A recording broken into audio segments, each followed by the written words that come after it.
This episode of Keys to the Shop is brought to you by Prima Coffee.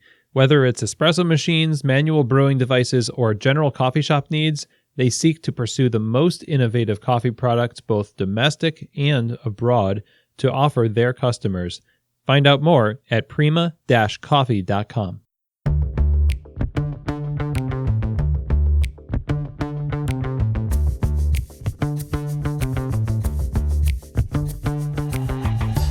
This is Keys to the Shop, episode number 36, a conversation with 2014 World Barista Champion, Izaki.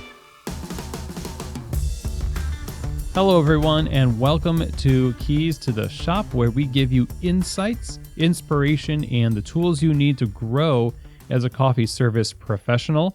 My name is Chris DiFirio. I'm your host for the show, Keys to the Shop, and thank you so much for joining me today. This is a really special episode. Today we got to talk with and learn from the 2014 World Barista Champion, Izaki. He has been in specialty coffee for over 13 years now, and Hide is a two-time national champion of Japan in 2013 and in 2014, and of course in 2014 he won the WBC. And ever since then, he has been traveling the world extensively, consulting, training, and speaking under his company, the Samurai Coffee Experience. So some of the things you'll learn in today's episode, you're going to learn about Hide's path to becoming the WBC champion and what role a possum played in his being prepared to win that competition. Also, we're going to talk about the barista culture and coffee culture of Japan, what we can learn from their example there and the service standards that they have in their coffee bars, also the quality standards that are continually being pushed. We also are going to be learning about things that Hide has been picking up from his travels, great examples that he has seen in coffee culture. We get to hear about those things and be inspired by them.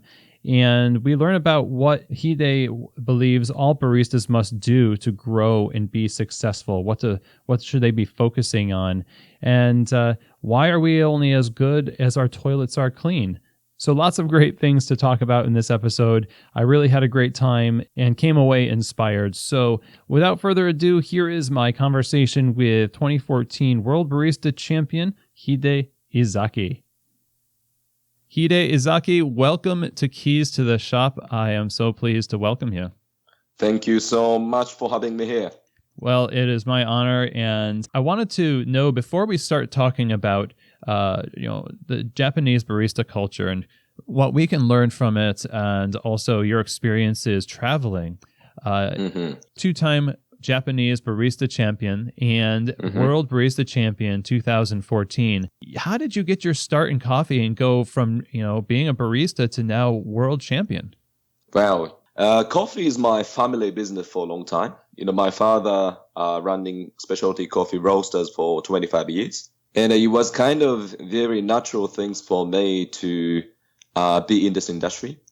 But honestly speaking, I thought the business for coffee is such a hard work.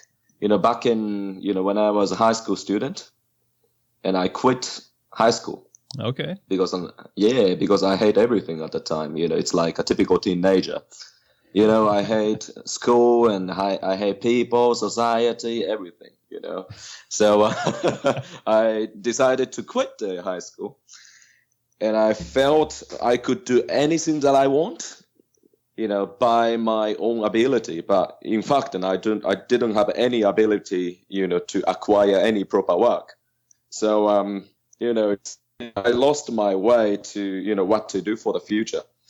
And then, my father asked me, Hide, what you want to do in your future. And I said like that, and I have no idea what I want to do. And then, he was saying, if you want, and you can work on my coffee shop. And then, my life, for coffee, it just started. Nice. Yeah, when I was 16 years old. Yeah. Very young, yeah. And, at the time, there's no, it's not really famous, the term of a barista. He wasn't at all. So, when I say, Hide, what are you doing? from my friend, and I'm saying I'm working as a barista, and most of the people saying what is a barista. Even some of the people are saying like barista or batista. Oh, okay. which is completely different work. Oh no. Yeah, I know. Barista at the time, I think about 10 years ago, more than 10 years ago. It's not really common words in Japanese market.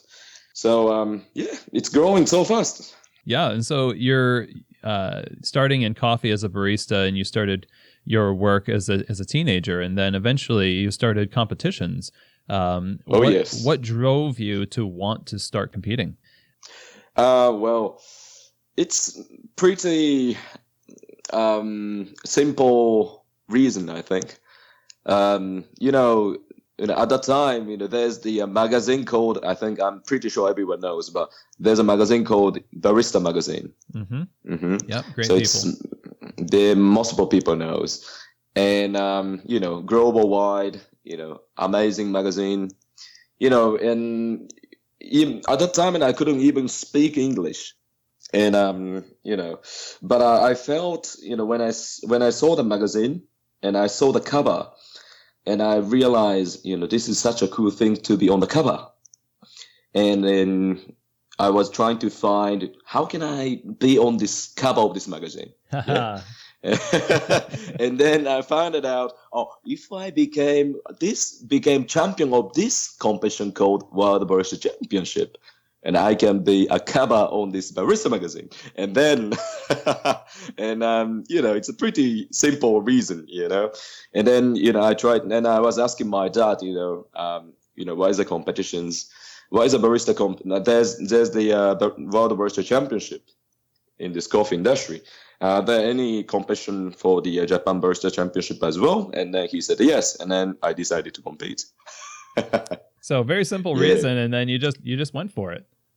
Oh yeah, very simple.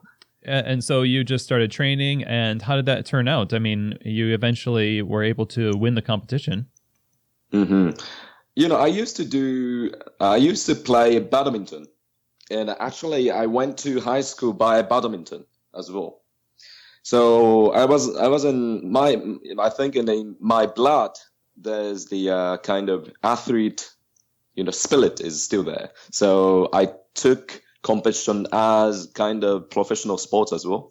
So I kind of, the more you practice, the more you into it. So, I practice a lot, and I met so many wonderful coffee professionals. And those people always taught me how to brew coffee, what really specialty coffee is, like so many knowledge, ideas, and training skills and ability of brewing coffee. So I was so fortunate to get to know those professionals to help me out. So, with those help, and I'm getting better and better. And so you now are practicing a lot, and you've become really knowledgeable about coffee, and your competitive spirit from those past days of sports has really helped you a lot. And you won the competition in Japan twice, and it was the second time in 2014 that you went all the way to the World Barista Championship champion. Yes. So, obviously I competed 2 times in the World Barista Championship, and my first WBC was Melbourne, when Pete Licata won. So that time, I came to 13th. It was a pretty tough place to be because, above 12s, you can go to semifinal. And I was 13th, but I was actually tied with number 12. Because that's pretty rough. I had the same point with number 12, and but my special score was lower 0.5 points, which is like nothing. Maybe like one fingerprint or something. And I lost. And there's in Australia there's so many weird creatures. So there's the some super cute animal called possum. Mm-hmm. Have you heard of it? Oh yeah, and a possum. like in the midnight, and I often went to the park to practice my presentation in the midnight. And then there's a possum, in the park all the time. And, they are very active in the midnight. And, I went to the park, practiced presentation. Possum always came up to me. I gave them a little bread, and then I did kind of presentation to possum. Yeah. Nice. And then after I found out and I lost, and I couldn't sleep, so I went to the park again, and of course there's a possum again, and then I went to park every day. So my possum always came up to me as always, because I've been giving them bread all the time. So they came up to me, and I was talking to possum. I don't know what to do. I pour so many passion to the competitions. I had no idea what I want to do for the future, blah, blah, blah. And I realized, after talking to possum, and I realized, there's very few people that lost in this kind of situation. 0.5 differences. It's like I realized this is like, God gave me some task to come back to WBC. So, I changed my mind, and I, decided to compete one more time, and I learned from my failure, and then, became the World Barista Champion 2014. Well, there you go. And 3 years too late, we'll say congratulations. Thank you so much. Yeah. And that's quite the story. I love the processing of that failure. I mean, if you can even call it a failure, just a learning experience, it's every barista goes through some kind of dark night of the soul when they're pursuing something that is important to them. And I find that very inspiring. Thank you so much. And I realize, coffee is all about making failure, isn't it? Like brewing coffee is the same, I think. Like what's really important to improve yourself is all about how to learn from failure. So in the sense, and I think what's really important to become better barista for me is pretty simple. Like, have a mind to willingly make failure, to be embarrassed, in front of people, making failure, say something in front of people and make mistake. That's for me, one of the most important elements to become better barista. And, you keep making failure even now. For me the same, always making failure. Some people, collect me and I learn, it's all about making failure and keep learning. So, still in my mind.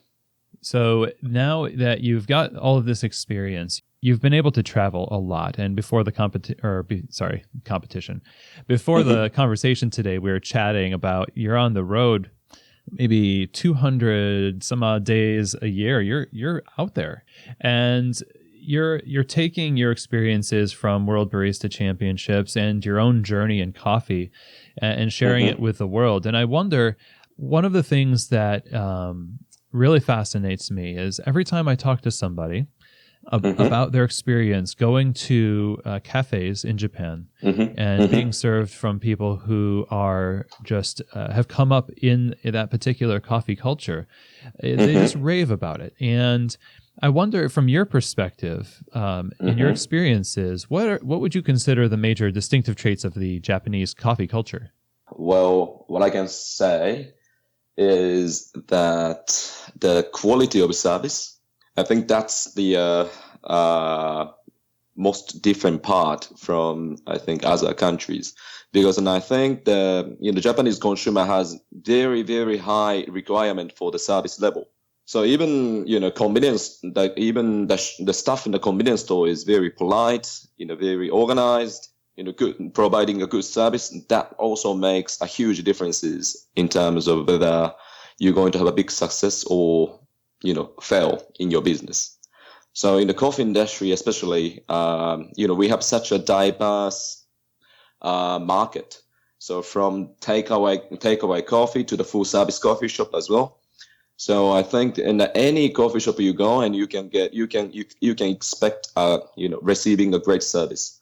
So I think the service level is pretty impressive from my point of view, because as you know, I travel a lot and I go so many countries, but I always feel, the quality of service is always better in the Japanese market.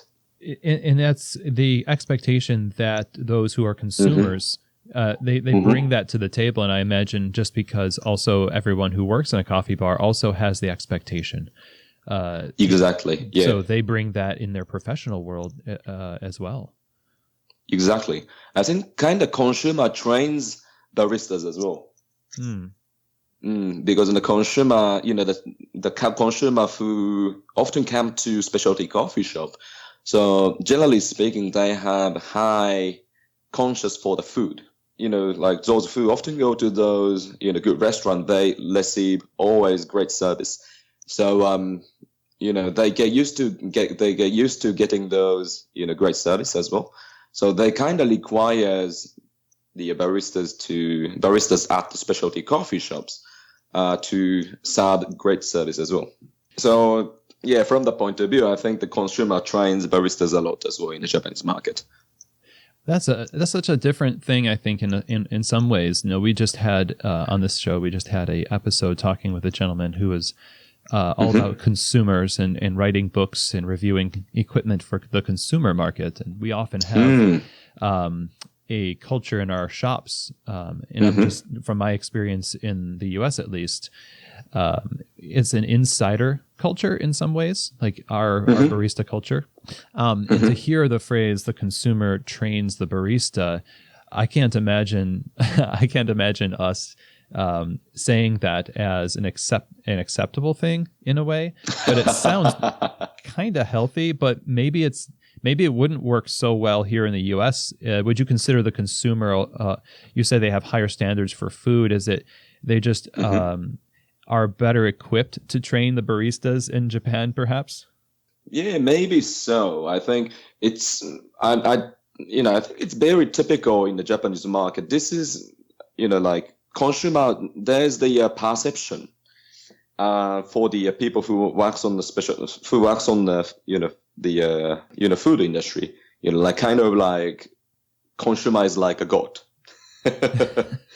So still we strictly, we have those, conscious for, the consumers as well. So like we are trying to serve better, service as much as we can.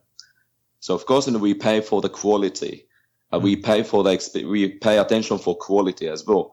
But at the same time, everyone, I think one of the most important components to become successful in the Japanese market is all about to maintain quality, but also improve your service as well.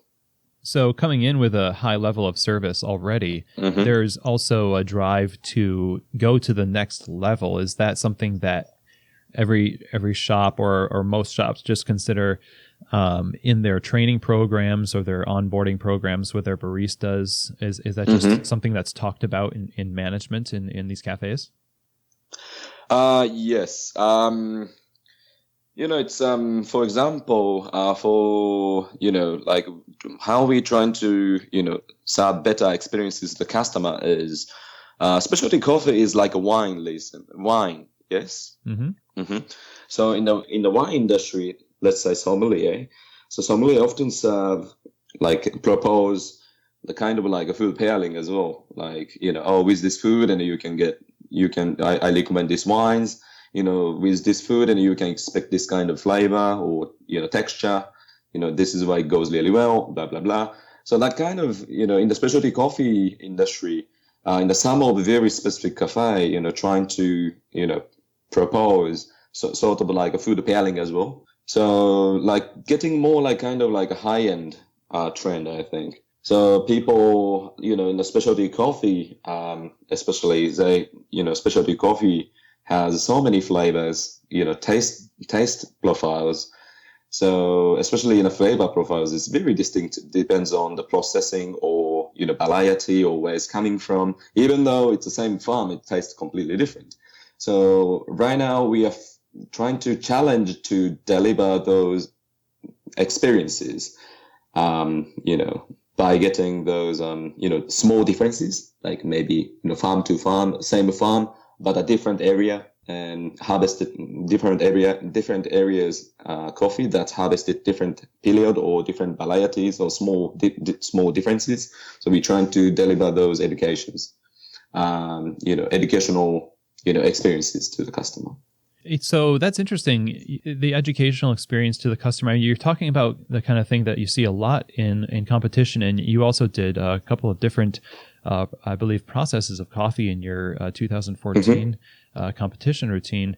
Yes. And, then you also, we have Pete, he used 2 types of coffee and 1 portafilter, just kind of getting the word out about coffee's terroir and the different tastes to the consumer. But it also kind of makes me think like we are responsible also to continue educating the consumer. So you're not just assuming that they know what they know and that's just fine for the future. You're also taking them along the journey with you. Yes. As you briefly mentioned about, let's say, WBC. So for me, WBC is like a Formula One. Of course, you cannot drive the Formula One race car in a normal road. You can only really drive like 300 kilos in a Roma road. Yes. You can't. You got arrested. Yeah. But in the Formula One, like eventually going to affect the car industry maybe 5 years later or 10 years later. Those technologies or innovations going to apply to in the near future. Oh, that's a great point. So WBC is the same for me. What WBC trying to bring out right now for a long time is to push innovation to the boundaries to the coffee. So those innovations definitely affecting to coffee trend in all over the world. So in WBC is like kind of like an extremely way to express how beautiful coffee is, and but at the same time it's slowly affecting to the consumer side. So recently we are not just serving coffee; we are serving coffee with experiences.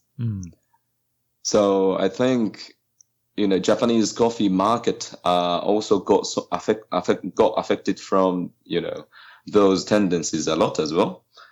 And especially, like drinking, coffee consuming layer is mainly 40 years old plus in the Japanese market. Okay. So they consume so many coffees, like weekly, approximately like 15 cups per week. So which is pretty a lot. Which is pretty a lot. And those people are trying to, learn something new. And with their demand and also what we want is kind of like matching a little by little. So I think from the point of view, and I think the coffee trend in Japanese market is also getting to receive better experiences by drinking amazing, exceptional specialty coffee. Very interesting. And now you've said that since the time where you started as a barista till now, that it's exploded as a number of cafes and roasteries and things like that in Japan. And with the ability to share information over social media, the internet, Instagram, people are being inspired all over the place. And of course, magazines like Barista Magazine and Stand Art and folks like that are doing the good work there. It gives me a thought that there's this thing of coffee community, and then there's a competition. Is there a lot of competition between shops in Japan to try to one up each other, or is everybody sort of trying to just become better themselves? Yeah, like definitely there's a competition to each other, but I think, generally speaking, they help each other. And I think they're trying to grow market. They're trying to grow market with all together. In the specialty coffee market, yes, it's still small. I think it's about 5% to 7% of the market share of the general coffee market in the Japanese market. But with this small pie, it's better. Most of all, like every single coffee shop working together to expand, the market little by little to let people know and how beautiful specialty coffee is. So generally speaking, I think there's not much communication, I think, between, community and community. between the barista and the barista. But in fact, and with that, throughout social media, it's getting expanded a little by little.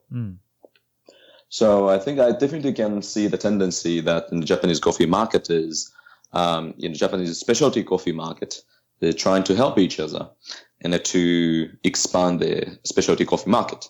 Do you think that that's helping to, as people start to discover more about one another through social media and communicate more one to another? Has that increased the quality and service? In some ways, could it be a distraction? What is your opinion on that? Yeah, social media definitely helps, I think. But social media, helps to connect people on the internet. And generally speaking, Japanese people are pretty shy. So they do not really, talk honestly face to face. But on the internet, they can talk honestly. And in the coffee shop as well, and you can get some honest review from, kind of review site as well. So, and also you can find some comments. Honest comments from social media as well.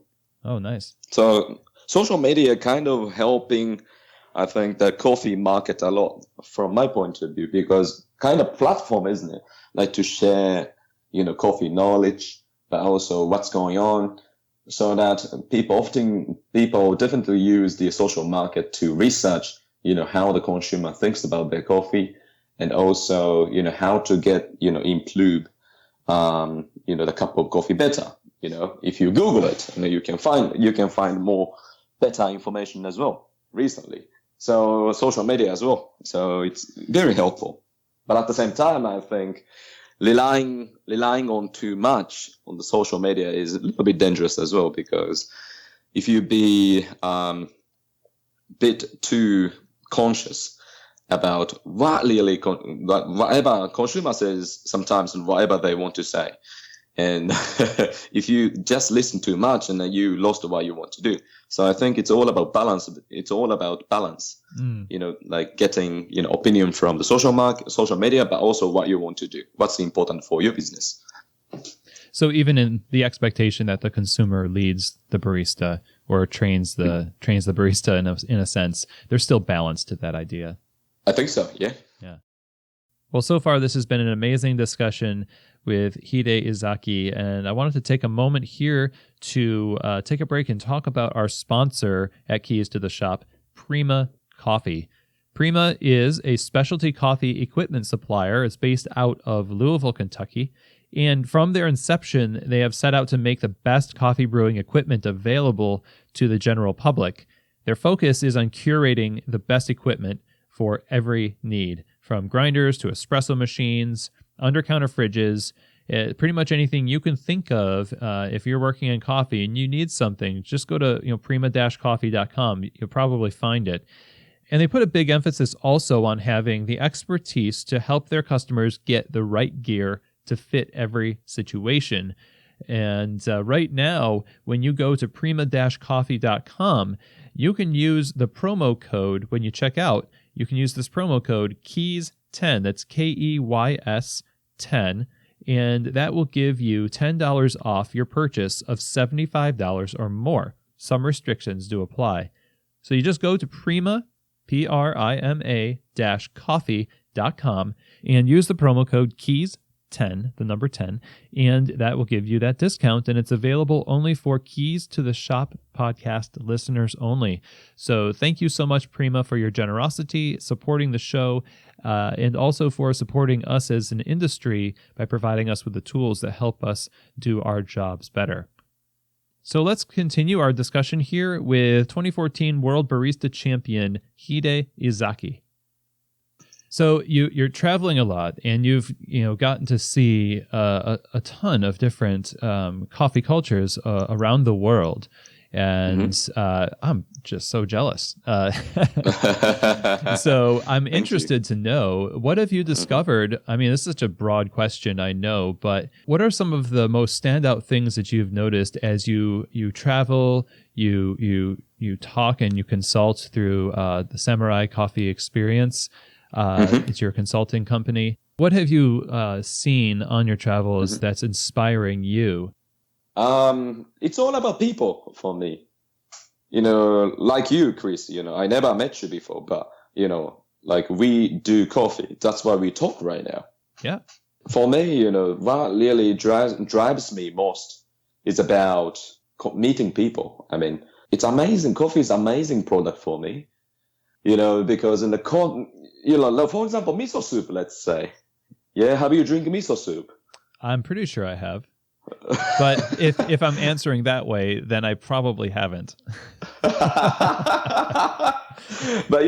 miso soup for me is something that makes me feel home. Yeah. So whenever I travel, like I travel a lot, and whenever I travel in the overseas, and sometimes makes me feel like I want to drink good miso soup. But this is only feeling for Japanese people. But for coffee, this is global. Many people thinks, oh, I want to drink coffee. And the coffee makes you feel better, comfortable, feel amazing. So, coffee, for me, coffee is such a wonderful product to unite people. Mm-hmm. So it doesn't matter where you're from, what language you speak, but, just drinking coffee, you can meet so many wonderful people.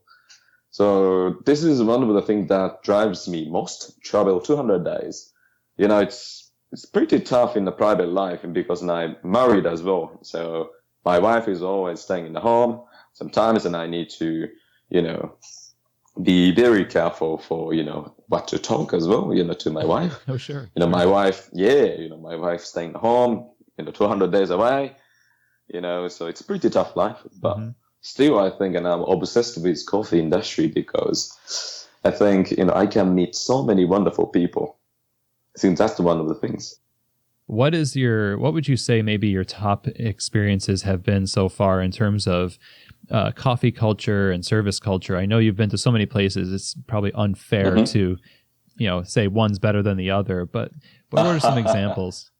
Let's say in the previous experiences at the Norway, I was in Norway in the last week, I believe. Yeah, last week, I think. Yeah. And, I went to Tim Wendelbo. I think the most of people knows, I think, Tim Wendelbo. And I went to Tim Wendelbo first time. And I was in love, with the Tim Wendelbo coffee, but also experiences at the Tim Wendelbo. Coffee tasting amazing, of course. I tasted coffee from Honduras, El Puente, and it was Catuai variety. It was beautiful, floral, amazing, coffee. But at the same time, I love the baristas at the Tim Wendelbo, because first of all, they love what they do. When they're explaining about coffee, their faces are so excited to share, this amazing coffee.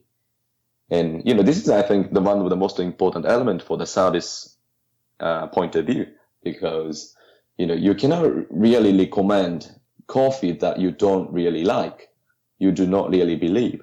But they love that coffee, and they recommend me, oh, this coffee tasted like this, I don't know what you like, but from my point of view, this coffee has this kind of flavor, and this is a perfect coffee for this beautiful weather, and you should drink this coffee. And then, I drank the coffee, and that's exactly, the same, the way they explained to me. And it was perfect experiences for me as well. So, but also I was also impressed with, their cleanliness of the bar as well. Bar is very clean. I love that. For me, this is one of the most important elements, because in the coffee for me is also hygiene industry, hygiene product. So, we need to be very conscious for the hygiene, but unfortunately, like most of our coffee shop, it's pretty dirty in the coffee bar. So many coffee grounds everywhere, coffee stains and stuff like that. But the Tim Wendelbo, it's been 10 years this year, but the bar is very clean. And baristas maintain bar always super clean, nice, organized. So that's also one of the things that I really impressed as well. Nice. That's so important. I am a big fan of cleanliness as well. And it helps you think. It helps you perform, like what you do a little bit more. You might not believe that, but a cleaner space gives you more space to love your job. And Oh, exactly. Yeah. yeah. So what are some of the things that has surprised you in terms of coffee cultures around the world, like that you were surprised to see? I think in Korea. So if you let me speak about Asian market, I think Korea is pretty impressive. I think in Korea is, as you may know, but it's completely packed with a coffee shop in a Korean coffee market. So many coffee shop in a Korean market, but there's one coffee shop called the Fritz Coffee Company, and the reason why I love, I was pretty impressed with their coffee shop is, the design and atmosphere that they create is not like just imitation. You know what I mean? Yes. So it's Asian market often copy maybe US or Europe, and then they build up the coffee shop. But it's great atmosphere, but it's always makes me feel like it's a little bit they do not really have identity for what they do. But in a Fritz Coffee Company, their design atmosphere is pretty much inspired by all the traditional Korean culture. And then, the design, furniture, like the vessel they use, they all from Korea. And it's pretty great atmosphere to be there. So, and I feel so many, identity in the coffee shop. And of course, it's great, making a great success. So it's kind of a mixture with the culture of the Korean market, but also they also inspired from the so many country. But mainly, I can feel the identity of the Fritz Coffee Company when I was in the coffee shop. Just doing their own thing and making it cohesive with what's around them. It's such I completely see that in the U.S. market as well. Like there's easy path to emulate another shop or chain of shops for success. And then there's the more difficult maybe road of traveling to an authentic expression of what you truly want to do with your brand and your coffee. So that's really interesting. Yeah, I mean, like coffee culture in the US, for example, it's great. I mean, so it's affecting so many people. The reason why US coffee culture is such a strong market is because most of all the influential coffee shop, they have identity in their coffee shop. They have a philosophy to serve coffee to the consumers. Based on the philosophy, they create menus, they create, the designs, and they choose furnitures, they choose vessels, they train baristas. So this is why it's very unique. Yeah, I agree. It's also, I would say, pretty, we're pretty competitive, and the social media part of coffee, at least here, is a huge part of it. Sometimes my opinion would be based a little bit on the side of maybe too much comparison. But we're all slightly addicted to our devices, and it's understandable that that we would do that. But what have you been able to take from your own coffee experiences and culture and teach others as you go around? You're speaking, you're training. What is it that you're hoping to infuse into these communities of baristas and coffee shops that they would take and become better baristas? What are you teaching them and hope they employ? As I briefly mentioned, what I'm teaching first of all is that to let them have a philosophy, let them have a spirit that willing to making a failure. So coffee extraction, if you want to brew better coffee, for me, it's all about making failure. So willingly making mistakes is, for me, is the most important things. And the more you make mistake, the more you get embarrassed in front of people, the more you get, growing really fast. So that's the things that I, always start talking as well. But at the same time, when I do consultancy, what I check first of all is toilet. Because for me, like I do work with so many coffee shops, but also, I often visit so many great coffee shops, but a great coffee shop has a beautiful toilet all the time. This is weird, but, this is kind of like, common points that all the successful coffee shop has. Well, that's interesting. Just an interesting point. Of course, coffee would inspire that in some ways, but also I'm thinking about Colin Harmon's book has the toilet chapter, which is inspiring. Oh yeah. What a system to have in place for your toilets. So it's interesting to hear you mention that. I think so. Yeah. When I also read Colin's book as well. Then, I was like, yeah, you got the point. And Colin's amazing, And I think it's very important things. That's because, the barista who's really good at cleaning also has a good ability of management as well. Mm-hmm. Those people, get improved really fast, who's really good at cleaning as well. But also, cleaning the toilet is, like one of the most key elements, because coffee shop is like a Disneyland for me, because if you go Disneyland, maybe you can wear school suits, sort of. Yeah, like you put the Mickey's ear on your head and you're going around just like a teenager. Like, it's all allowed. Yeah. But, it's the same things. If you go out to Disney, if you warp to maybe in the middle of Tokyo, maybe Shibuya or something, and if you still wear like Mickey Mouse, and it's like, it's pretty embarrassing, but it's the same things. You go to the reality, you get back to the reality, mm-hmm. From your dream. The toilet is the same. The coffee shop is like a Disneyland. Yeah, like you can talk to your beautiful girlfriend or wife, and like some sweet conversation. And then you go to toilet, and if it's super dirty, and you get to reality. So it's the same things, for me. So this is why I think it's really important to pay attention for it. Most of the people are, thinks, Hide got mad and not crazy. He's talking about toilet, not about the, other condition for successful coffee shop. But for me, seriously speaking, this is one of the most important element to, build up successful coffee shops. I love it. If that's all that people get from this conversation, that's fine. Yeah. That's good.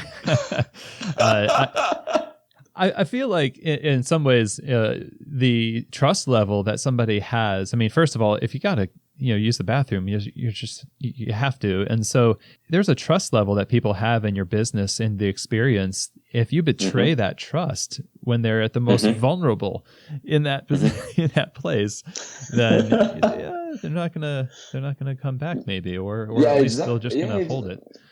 Exactly. I feel pretty weird sometimes because what the specialty coffee shops trying to be is all about to become kind of like boutique coffee shops, let's say, serving great coffee, serving amazing service. It's great things. But, they don't really care for those, details, for example, bathroom or cleaning. I think, if you think about, have you ever been to Din Tai Fung from Taiwan? They have so many branches in all over the world. I have not. You have not. So, Din Tai Fung is the Xiaolong Pao place, the kind of bun place, pork bun place. Oh, okay. Yeah. I've been to Taiwan. There's one, like original shops in the Din Tai Fung. It's crazy. You need to, so many people are visiting there. But, one of the things that I really impressed from Din Tai Fung is that they clean toilet every time. Mm. Every time someone uses, they clean toilet. Toilet is like, 5-star hotel. It's amazing. And whenever customer use, and they clean and then ready to go for the next one. So it's pretty impressive. And I think they got the point. I think in the food or, whatever, I think in the coffee industry, Like we need to keep giving dream to the consumers all the time. It's a very salient point, I think, because it's a show in a way. Mm-hmm. Exactly. Sometimes people will look at a WBC routine or Brewers Cup or what have you, and maybe say, oh, that's not reality. But then, in some ways, I can see why that would be said, and certainly I've said it myself. But at the same time, hearing what you're saying brings me to this new understanding, which is, it's all not reality. it's all a dream. So I think it's very important things, when you run the coffee shop, and I think to keep. This is why we pay attention for design, we pay attention for pesos, we pay attention for service, and most importantly, we pay attention for quality. So I think this is the final goal for entire specialty coffee shop. The reason why I often mention in this podcast, and I'm saying like toilet is important, is because to achieve the goal to deliver the best quality possible, but also quality and experience is possible to the consumer. We need to take any ways, any method to improve your cup of coffee's experience better. Well said. Even if you have an amazing bathroom, you could have a part of your cafe that is in need of attention that you're not aware of, and that would be the thing that you need to focus on next. Oh yeah.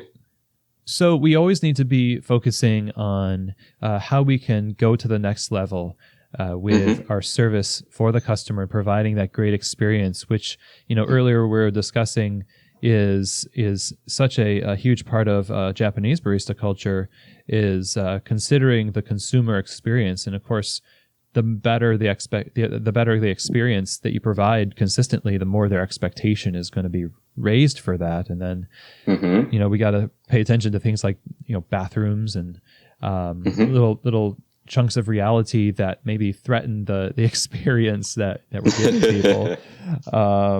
And mainly just increase the quality across the board for all shops. Like the Japanese barista market, it sounds like the rising tide floats all boats. And for us in the specialty coffee world, the more we help each other, the more we improve collectively. Do you have anything else that you want to share with us that you would advise that we should be focusing on to become more successful in our careers in coffee, and to help make specialty coffee more successful globally? In terms of, let's talk about the taste of coffee, for example.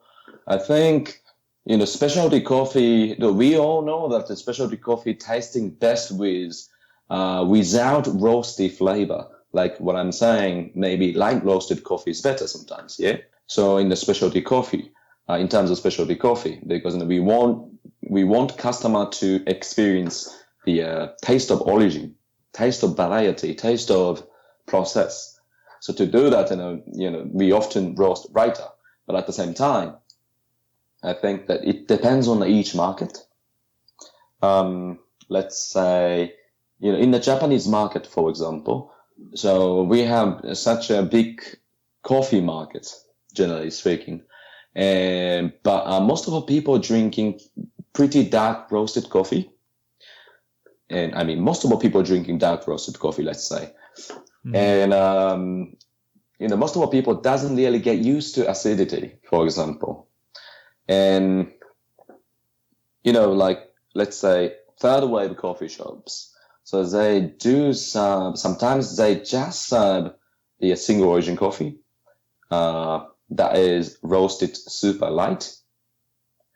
But I think it's really important to build up successful coffee shop to read the consumer's demand. Because we cannot really elevate the consumers to the top layer of the triangle from the bottom to the top. And so there's always a step to learn, I think. So to do that, and I think we, as a coffee industry, sometimes we need to showcases the consumers that we have, wider range of the menus that you can enjoy. For example, even though your philosophy, you think coffee tasted best with ripe roasted coffee, but sometimes you need to also introduce some blend with the dark roasted coffee. But at the same time, then I think it's all about balance. I think you also need to read the demand of the market, and also you need to also like introduce some of the coffee to the consumers, and the consumer can enjoy. So I think like what I want to say is that so many coffee shops are just doing what they want, but it's not really enough to make successful industry, I think. So as an industry, we need to think what really market wants, and what's the major trend of the market. We need to understand. So, for example, Japanese market is pretty obvious market from a point of view. The coffee shop that making a great success is that trying to read the consumer's demand, and they also apply roasting, brewing method to their menus. And most of the people enjoys those dark roasted coffee, but some of people from the percentage, they try different single origin, and then they are getting obsessed with it. So I think it's about like kind of escalators, like let's say elevators, one step and one step and one step. So I think step by step, and we need to elevate customer to where we want to really serve the quality.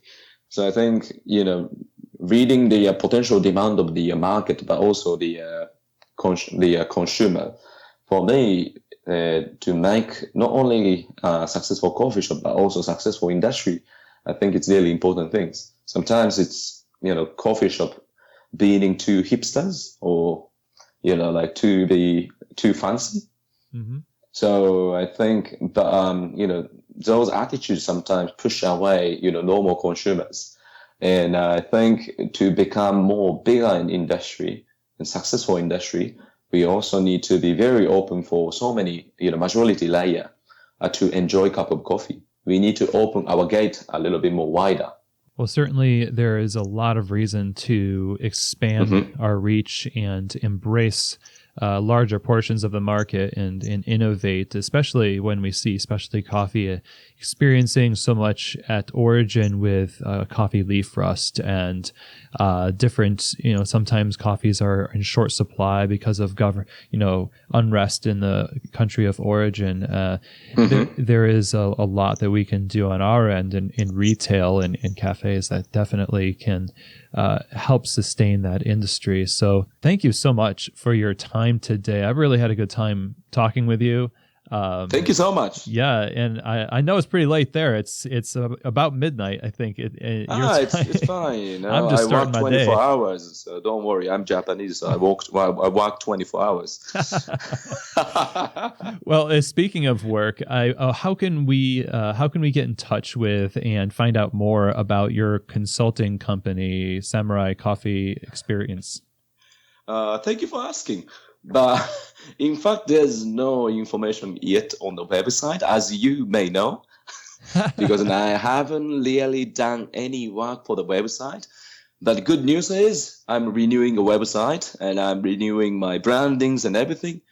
A new website will coming up end of August, and you may find a little bit more details for what I do as well in the website. But also you can also check, let's say, the Coffee Month film. Okay. If you check the Coffee Month film, when that's the documentary film of the Sasa Setic, who won 2015 WBC. Yeah. So I was also there, so you can see part of my work and how I train people, something like that. So if you have a time, please check. Absolutely. Yeah, that Mhm. film's going all over the place. So the website, when it comes out, we're gonna definitely promote it. So Thank you. I'll be on the lookout for that. And your Yeah, that'd be performance great. in the WBC is still up. It's Uh-huh. like it's on YouTube. People can look it up. We'll link to that in the show notes as well. So I think we're all just kind of learned a lot from this conversation. I definitely have myself. So thank you for that. And again, it's such an honor to have you on the show. Thanks for making the time. Thank you so much for having me here. And it's very great experiences for me to talk about what I do, but also the little insight of the Japanese coffee market. So thank you so much. So from this talk with Hide, I got a lot of inspiration, and a couple of things really stood out. More than a couple of things. Okay, so first, before we talk about just recapping what was said in the episode, I just wanted to say that the idea of failing and looking for feedback and looking for opportunities to fail and learning and receiving critical feedback from others, like Hide was talking about, is one of the main things that he uses to grow. That is a lot like the idea of listening to the consumer and listening to and tuning into the market, like Hide was talking about, is necessary for us to do. Where we need to build an industry, we need to do the same thing we would do if we want to grow as a barista, we would do as we want to grow as a cafe. I view the two things are pretty linked in my mind. So that's what stood out to me here is this is not just a tool to use in your career. This is a tool to use as an industry. So I'm really glad that Hide shared both of those things in this episode. They seem like they really complement one another. We got to learn and be inspired by the description of how Japanese barista culture offers this consumer-facing hospitality culture. So many people rave about the experiences they've had when they go to Japan. And one day, I am going to go. I'm going to get out there and experience it for myself. But for now, I'm just going to have to live vicariously through the testimony of other people. But yeah, really inspiring there. Also, in his travels, we talked about Tim Wendelboe and how great the staff was and how joyful they were to serve and were joyful about coffee and how clean the bar was. And from the cleanliness discussion, it sparked this idea of, your toilets have to be pretty clean in your cafe too, because we are putting on a show for the consumer. Whether you embrace the idea or not, that we're putting on a show, Hide calls it a dream. It's like this fantasy, like Disneyland. You go there and you live this fantasy land, and then somehow when you're done, you're back to reality. And maybe there's a part of your cafe, maybe your bathroom is amazing. So kudos if it's a really cool bathroom that you've got. One of the best bathrooms I've ever seen was over at Kova Coffee in Portland. That was just like a beautiful coffee bar in and of itself. So shout out to Kova for your amazing bathroom. But the idea that we are providing this dream and this alternate reality for people is such a deep thought. It really is. And, I'm just going to be using that idea as I discuss things with people here in Louisville for a long, long time. Again, if it's not your bathroom, maybe there's a part of your cafe that is snapping people back to reality. Maybe it's a wobbly table, or this one corner of the cafe never gets swept quite right, and it's just kind of breaking the momentum of the coffee experience. We have the ability to iron those things out, so let's go do it. So the last thing that we talked about here was taking a look at the market. Look at what the consumer is asking for and take the excellence that we have in specialty coffee and meet the consumer where they are. You can still offer an amazing product, and you might not be able to offer all Kenya, all micro lot, all top shelf COE coffee. The consumer might not want that. And to compromise, if you can even call it a compromise, by offering an alternative is to embrace the consumer. It's just a wise move. Like Hide said, again, lots of shops are just trying to do only what they want to do, but that's not going to build an industry. And if we want to have a sustainable industry, with the volatility of specialty coffee seemingly always increasing, there is a lot to be said for us building an industry by embracing larger segments of the consuming population. And I love that this came out right after our episode with Kevin Sinnott talking about basically the same thing. The importance of the consumer and the supply chain can't be overstated. And I'm really glad that Hide also has brought this up. So thank you again, Hide, for your insights, your wisdom here. All the best to you. And, with someone like Hide out there advocating for specialty coffee with such a great message, 200 days out of the year, I know it's going to make impact. And I hope that this message today will help you do the same thing and equip you to advocate for specialty coffee where you are as well. So if you like Keys to the Shop and you want to know more, you can go to keystotheshop.com, where we have all of our past episodes. You can binge listen to all of our 36 episodes if you so choose. And you can also receive the show notes, downloadable PDFs of the main points of all of our past episodes available on the resources page as well. And if you'd also do us a favor and go to iTunes and subscribe to the show, share this episode or another episode that really speaks to you with a friend who you know needs it or will appreciate it, and also leave a rating or review on the iTunes show page. Always enjoy hearing how the show is helping you in your journey or influencing your shop. So thank you so much ahead of time for doing that. I appreciate all of you who have reached out and given feedback for Keys to the Shop. And if you want to reach out directly, you can do so at chris@keystotheshop.com. That's CHRIS @keystotheshop.com. And I'll look forward to hearing from you all. Well, that's going to be our show today. Thanks again for listening. Go out there this week, clean those toilets, serve with joy, fail often and learn a lot, and just keep the dream alive for the consumer, for the customer who comes in for that specialty coffee experience. We have the power to create change in the industry and to build an industry by meeting them where they are with the coffee that we love. So as always, I hope that this episode, as well as all of our other past episodes, have given you keys to the shop.